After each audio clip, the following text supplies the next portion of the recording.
इचलकरंजी शहरातील एका खाजगी अकॅडमीमध्ये विद्यार्थ्यांना झालेली मारहाण, त्याचबरोबर संस्था चालकांनी आणि शिक्षकांनी चालवलेल्या मनमानी कारभाराविरोधात सामाजिक कार्यकर्त्या पद्मजा इंगवले यांनी आवाज उठवत संबंधितांवर गुन्हा दाखल करावा अशी मागणी केली आहे।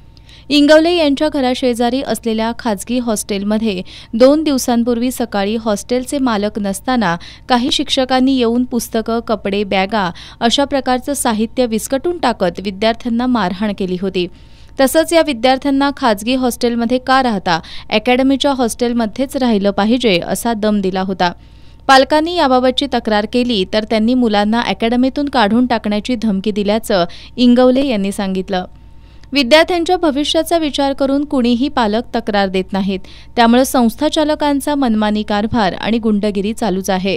त्याचबरोबर हे प्रकरण दाबण्यासाठी पत्रकारांना सुद्धा दमदाटी केल्याचा प्रकार घडला असून याबाबत संबंधित शिक्षक आणि संचालकांवर योग्य ती कारवाई करावी, अन्यथा पोलीस अधीक्षक कार्यालयासमोर उपोषण करू असा इशारा इंगवले यांनी निवेदनाद्वारे दिलाय।